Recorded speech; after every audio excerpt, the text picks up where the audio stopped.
Bonjour à tous, je suis le docteur Bensouda, chirurgien plasticien à Casablanca au Maroc et spécialiste de la chirurgie du nez et du visage. Mes patients et mes patientes et beaucoup de gens qui me suivent sur les réseaux sociaux me posent des questions sur la rhinoplastie. Donc j'ai décidé de faire quelques vidéos pour expliquer un petit peu de quoi consiste cette opération, quelles sont les nouveautés, quels sont les risques et les complications, à qui s'adresse cette opération. Et vu que c'est une opération qui est en croissance permanente, aujourd'hui c'est l'opération numéro 1 dans la chirurgie du visage et c'est l'opération pratiquement numéro 2, toute chirurgie esthétique confondue. Donc ces différentes vidéos, je vais vous expliquer les différentes parties de cette opération et qu'est-ce qu'on fait aujourd'hui en 2024. Donc en quoi consiste la rhinoplastie? C'est un geste chirurgical pour améliorer la taille et la forme du nez, le remodeler, le rendre plus naturel, plus joli et plus proportionnel et plus harmonieux dans le visage. Donc on peut avoir des rhinoplasties purement esthétiques pour traiter par exemple un problème de bosse, un nez large, une pointe plongeante, des narines larges, parfois tout ça associé. Et donc le geste est purement esthétique pour améliorer donc l'aspect de ce nez. On peut avoir également des problèmes de malformations de naissance, comme le nez du bec de lièvre ou le nez de certaines malformations crânio-faciales, et on fait des gestes au niveau du nez pour améliorer leur aspect. On peut également avoir des problèmes à la suite d'accidents ou d'agressions, et on va avoir donc des nez déviés, parfois écrasés. Et donc la rhinoplastie va améliorer non seulement le côté esthétique, mais également le côté fonctionnel. C'est ce qu'on appelle une rhinoseptoplastie.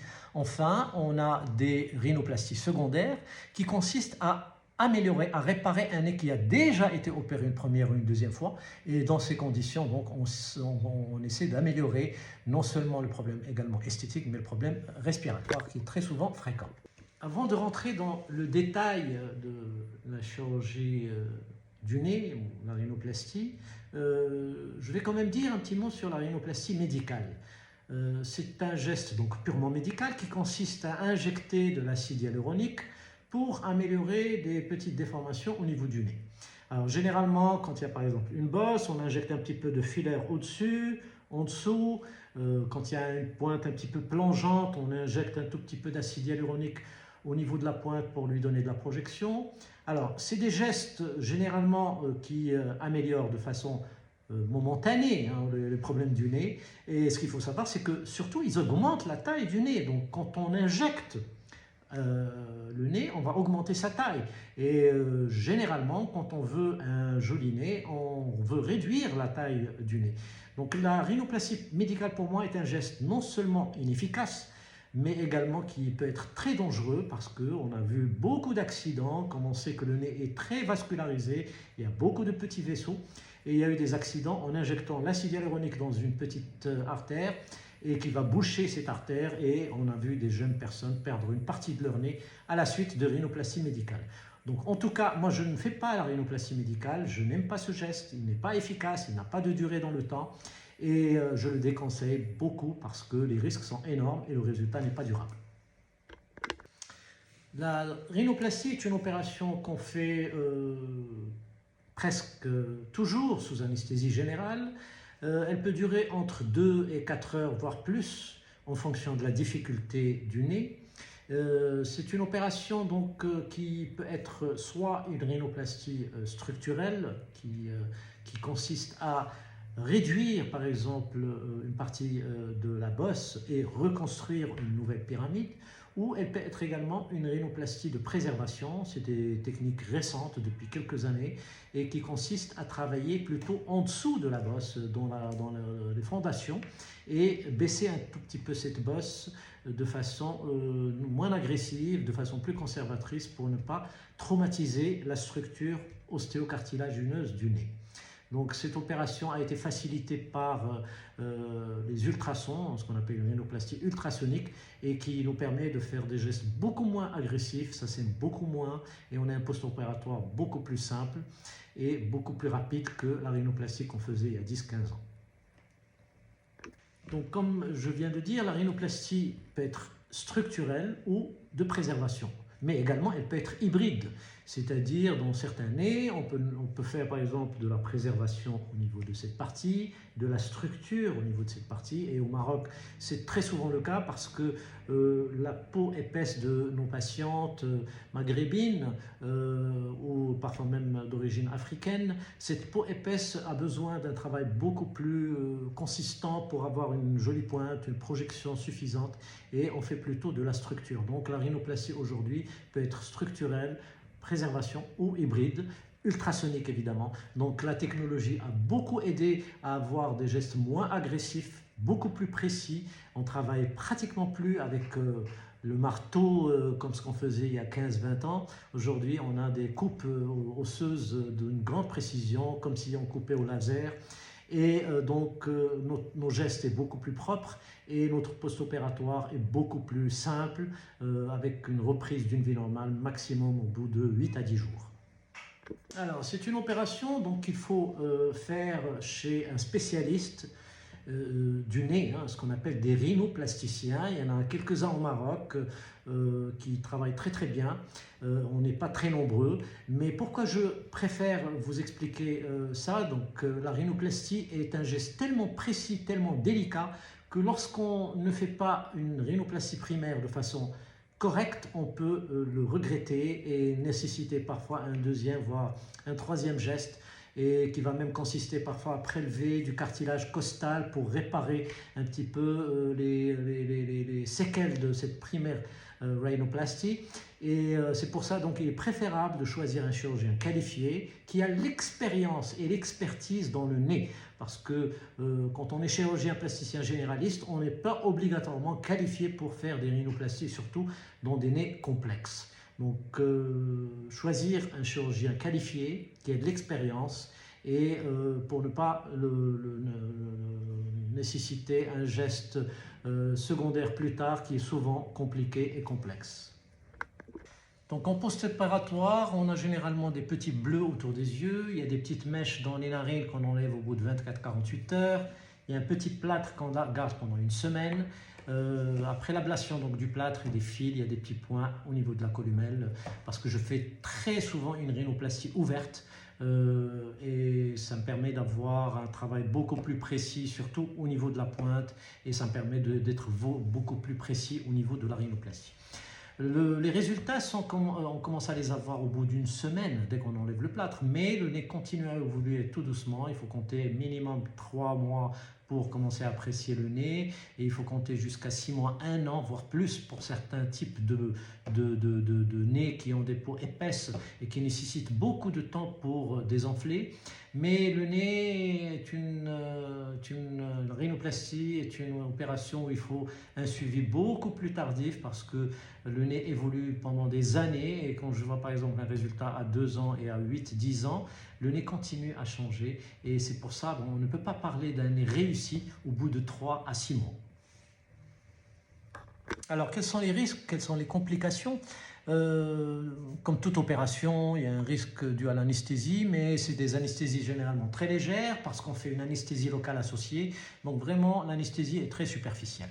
En ce qui concerne les risques liés à la rhinoplastie elle-même, généralement c'est purement esthétique, mais aussi fonctionnel.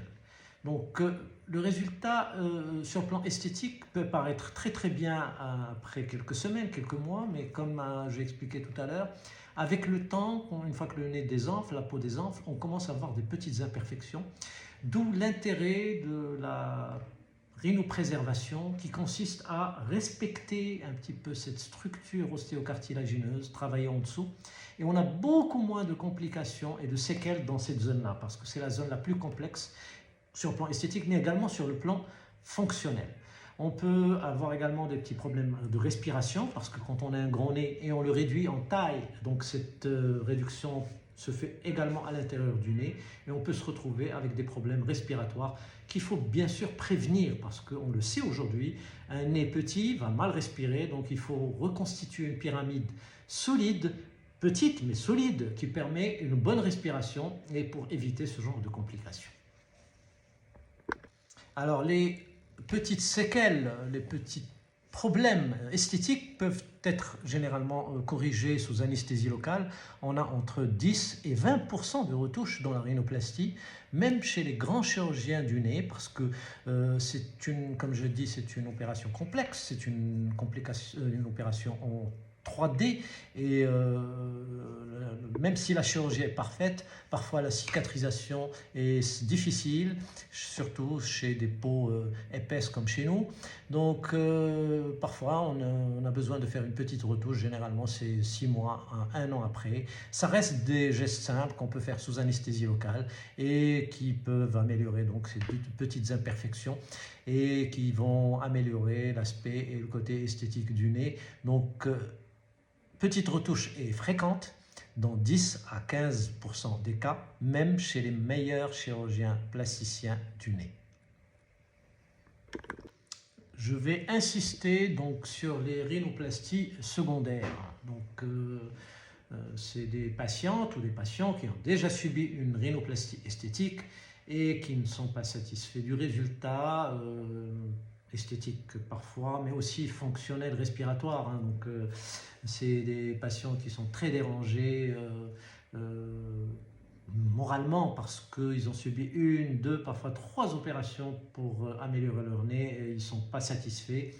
Donc ce genre d'opération, ce qu'on appelle la rhinoplastie secondaire, est une opération complexe, est une opération difficile qui peut durer parfois entre 5 et 6 heures et qui consiste à prélever très souvent du cartilage costal pour corriger, reconstituer, reconstruire cette pyramide nasale qui a été fragilisée par la première rhinoplastie.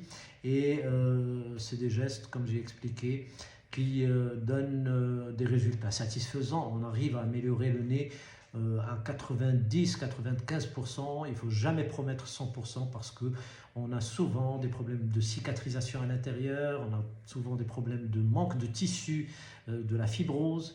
Donc quand on fait une rhinoplastie secondaire, il faut toujours être très méfiant et dire à la patiente ou au patient que la perfection n'existe pas. On va améliorer leurs problèmes esthétiques et fonctionnels, mais il ne faut jamais promettre des résultats spectaculaires.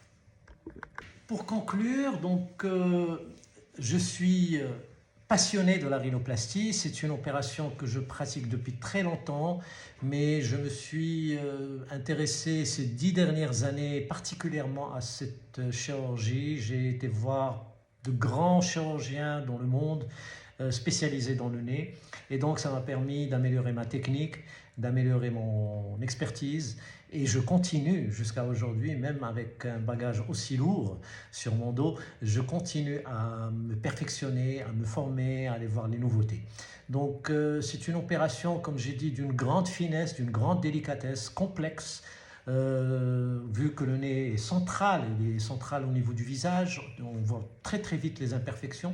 Il est également un organe de la respiration, donc on ne peut pas corriger uniquement le côté esthétique sans corriger le côté fonctionnel respiratoire. Et donc, je recommande toujours de faire ce genre d'opération, même si c'est un geste simple, une rhinoplastie simple, de le faire chez un spécialiste du nez. Comme j'ai dit tout à l'heure, on a pas mal de chirurgiens rhinoplasticiens au Maroc très qualifiés. Et donc, il ne faut pas se faire opérer chez un chirurgien qui n'est pas qualifié dans le nez parce qu'on le regrette très souvent et on se retrouve parfois avec des rhinoplasties secondaires très complexes.